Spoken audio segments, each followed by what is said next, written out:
Assalamualaikum warahmatullahi wabarakatuh. Perkenalkan, kami dari KKN 61 Unit 225 dari Divisi Dakwah.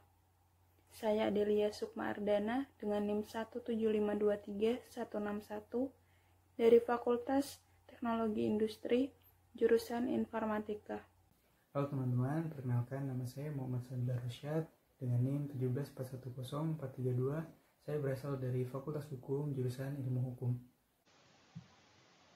Jadi, di sini Divisi Dakwah akan membahas tentang utang piutang. Jadi, yang pertama definisi utang menurut perspektif hukum Islam. Kegiatan utang piutang merupakan salah satu contoh bermuamalah. Muamalah sendiri merupakan suatu hubungan antar manusia yang diatur dalam syariat Islam. Kegiatan utang piutang dalam Islam bernilai ibadah karena pada hakikatnya untuk membantu manusia lain yang membutuhkan. Yang dimaksud dengan kata membutuhkan di sini adalah ketika dia tidak diberi pinjaman, maka dia dapat melakukan hal-hal yang dilarang atau teraniaya. Seperti dalam surat Al-Baqarah ayat 2 yang artinya, dan tolong-menolonglah kamu dalam mengerjakan kebajikan dan takwa, dan jangan tolong-menolong dalam berbuat dosa dan pelanggaran.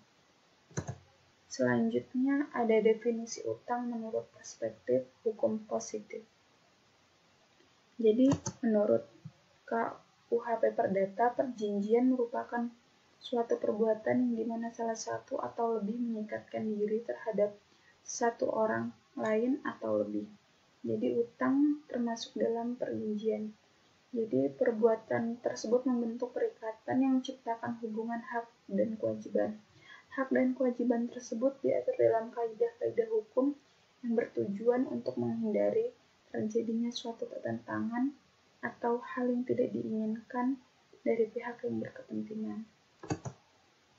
Selanjutnya, menurut surat Al-Baqarah ayat ke-282, kita dapat menentukan beberapa rukun dan syarat utang. Yang pertama, rukun dari utang ada 1. Ijab qabul utang piutang, 2. Penulis surat perjanjian utang, yang ketiga ada saksi, yang keempat pihak-pihak yang terlibat, dan yang kelima jumlah uang atau harta yang dipinjamkan. Kemudian ada syarat dari utang. Yang pertama ada kerelaan dua pihak yang melakukan akad, harus adanya dana atau harta yang digunakan memiliki manfaat dan halal. Sekian video dari saya, selanjutnya akan dijelaskan oleh teman saya. Baiklah teman-teman dan penonton sekalian, untuk sesi selanjutnya akan dijelaskan oleh saya.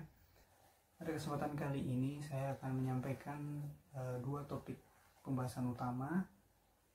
Yang pertama yaitu mengenai manfaat dan keburukan dari utang piutang, dan hal yang kedua yaitu mengenai konsekuensi apa saja yang kita dapat ketika kita melakukan utang piutang. Kita semua pastinya paham bahwasanya tidak semua niat baik akan berjalan dengan baik. Terkadang dapat menimbulkan permasalahan di kemudian hari, sehingga Allah Subhanahu wa Ta'ala memberikan peringatan kepada umat manusia yang terdapat dalam surat Al-Baqarah ayat 282 yang kutipannya berbunyi, Bismillahirrahmanirrahim, Ya ayyuhalladzina amanu idza tadayyantum bidaini ila ajalin musamman faktubu wal yaktub bainakum katibim bil adl. Yang artinya, hai orang-orang yang beriman, apabila kamu bermuamalah tidak secara tunai untuk waktu yang ditentukan, hendaknya kamu menuliskannya, dan hendaklah orang di antara kamu menuliskannya dengan benar. Dari ayat tersebut dapat kita ambil manfaat bahwasannya ketika kita berhutang atau membuat perjanjian utang piutang, ada baiknya kita menuliskannya atau mencatatkannya, sehingga catatan tersebut nantinya dapat dijadikan sebagai bukti atau pengingat kita bahwasanya kita masih memiliki kewajiban yang harus kita selesaikan. Manfaat atau hal positif dari kegiatan utang piutang yang paling terlihat adalah utang piutang ini dapat menjadi sarana atau cara kita untuk menolong orang lain atau keluarga sendiri atau teman. khususnya bagi pemberi utang atau yang memberikan utang. Manfaat yang didapat cukup banyak sebenarnya. Namun di sini saya akan memberikan 3 contoh seperti hadis yang pertama ini, yang artinya orang yang melepaskan seorang muslim dari kesulitannya di dunia, maka Allah akan melepaskan kesulitannya di hari kiamat. Hadis riwayat Muslim. Yang selanjutnya, contoh yang kedua itu bisa dilihat dalam hadis di nomor kedua ini, yang artinya barang siapa yang memberikan penangguhan kepada orang yang kesusahan atau menggugurkan hutangnya, niscaya Allah akan menaungi dia dalam naungannya. Hadis riwayat Baihaqi dan Muslim. Contoh yang terakhir yaitu disampaikan melalui hadis yang diriwayatkan oleh Ahmad, Abu Ya'la, Ibnu Majah, atau Broni, Al-Hakim, dan Al-Baihaqi, yang artinya barang siapa yang memberikan tenggat waktu kepada orang yang berada dalam kesulitan, maka setiap hari sebelum pelunasan dia akan dinilai sebagai sedekah. Keburukan atau hal negatif yang diperoleh dari utang piutang, yang pertama itu contohnya dapat menyebabkan stres ya, dan pasti akan selalu kepikiran. Selanjutnya yang kedua bisa dilihat dari sabda Nabi Muhammad SAW, yang artinya sesungguhnya seseorang apabila berhutang maka dia akan berkata lantas berdusta dan berjanji lantas memungkiri. Yang selanjutnya dalam hadis yang diriwayatkan oleh Baihaqi, Tobroni, dan Hakim, yang artinya barang siapa yang berhutang dalam hatinya tidak ada niat untuk membayar hutangnya, maka pahala kebaikannya akan dialihkan kepada yang memberi hutang. Jika masih belum terpenuhi, maka dosa-dosa yang memberi hutang akan dialihkan kepada dosa yang berhutang.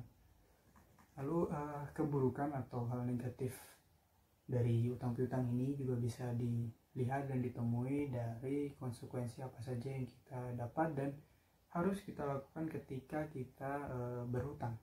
Seperti yang umum kita ketahui bahwasannya ketika seseorang berhutang, maka hal yang harus dilakukan yaitu segera melunasi atau membayar hutangnya. Lalu konsekuensi apa saja sih yang diperoleh akibat seseorang tidak melunasi hutangnya? Contoh atau bentuknya seperti yang disampaikan dari hadis yang diriwayatkan oleh Ibnu Majah, yang artinya siapa saja yang berhutang lalu tidak mau melunasi hutangnya, maka dia akan bertemu Allah pada hari kiamat dalam status sebagai pencuri. Selanjutnya, bagi seseorang yang berhutang dan meninggal, maka dosanya tidak terampuni sekalipun dia mati syahid.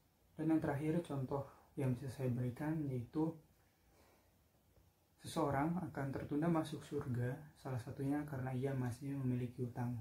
Seperti yang dijelaskan dalam hadis yang diriwayatkan oleh Ibnu Majah, yang artinya barang siapa yang rohnya terpisah dari tubuhnya dalam keadaan terbebas dari 3 hal, maka ia akan masuk surga, yaitu bebas dari sombong, bebas dari khianat, dan bebas dari tanggungan hutang. Sebisa mungkin ketika kita memang mampu dan tidak dalam keadaan yang mendesak, ada baiknya kita menghindari kegiatan utang piutang agar kita tidak terlalu disibukkan oleh bagaimana kita bekerja mencari uang untuk melunasi utang-utang kita.